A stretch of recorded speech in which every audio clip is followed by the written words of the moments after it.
Гевгелискиот градоначалник смета дека никој нормален нема да даде концесија за експлоатација на злато. Ово е неговиот коментар на прашањето на советничката на СДСМ, ќе понесе ли некаква одговорност вице-премиерот Пешевски за подпишаните концесии за геолошки истражувања на територијата на Гевгелија, но и на цела Македонија. Според Врангов, концесиите за геолошки истражувања се пожелни, за да се знае со какви богатства располага земјата, што не значи дека ќе се дозволи нивна експлоатација. И уште едно, прашувам, каков ефект ќе има референдумот од кога врз министерот кој подпишал концесии, од кога ние како граѓани ќе го изгласаме, предпоставувам дека тоа ќе биде во позитивно за сите нас. Концесија за експлоатација за отварање на рудник нема дадено никој. И никој не верувам дека нормален би дал таква концесија. Едно е детални геолошки истражувања за металични суровини, од кога се утврдува како оди процесот, кои се процентите и за кој метал има интерес да се отвара рудник, после тоа се бара концесија за експлоатација, па после таа концесија за експлоатација се оди со проект за отварање на рудник, кој што поминува студија за влијание на животна средина, кој што поминува еден куп процедури, проект за заштита на животна средина. Сведоци сте дека еден проект кој што беше веќе во поодмината фаза, со изработени проекти, со целокупна документација се стопира заради влијание на животна средина, заради рисот и влијание врз него на, збориме за проектот Бошков мост.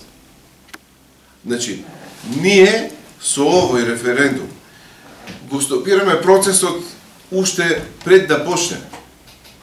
Затоа што кога ќе има јасен став, кој ќе биде мислењето на општина Гевгелија, кога некој условно би рекол, би побарал концесија за експлоатација, од старт мислењето на општина Гевгелија ќе биде не. На синокешната вонредна седница Гевгелискиот совет го потврди 23 април како ден за одржување на локалниот референдум. Најави е кампања во следните 2 недели за запознавање на населението со ова прашање.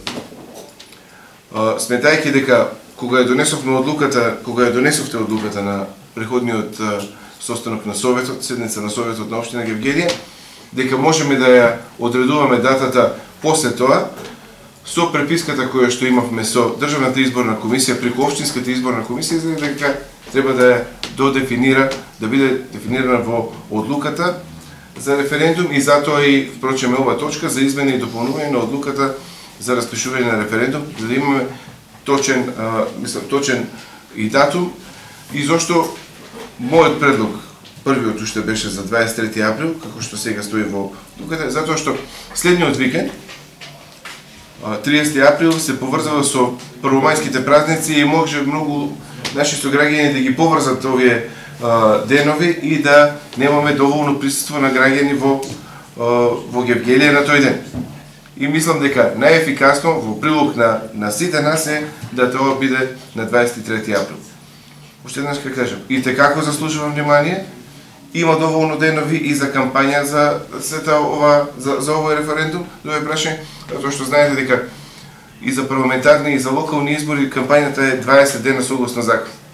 Значи имаме отприлика колку 18 дена веќе се врти кампања и на порталите и на Facebook. Ќе се вклучиме после дефинирањето на оваа дата. Јас искрено до сега званично не бев се вклучил во кампања затоа што не ни беше потврден датумот од страна на Општинската изборна комисија и Државната изборна комисија. Кога веќе е кажано дека Советот треба да ја одреди во одлуката, да ја одреди и датата, еве имаме датата и верувам дека ова прашање сите имаме консензус и сакаме да успее референдумот и да се ја заштитиме животната средина во Гевгелија. Гевгелија одлучи граѓаните да се изјаснат на референдум дали се за или против отворање на 2 рудника за злато во нивната општина, откако Сдруженијето Спас за нас поднесе иницијатива и почна интернет кампања во која порачува дека регионот ќе претрпи еколошка катастрофа и ќе има сериозни последици по здравјето на луѓето, доколку се почне со експлоатација на рудниците кај Конска река и Конско.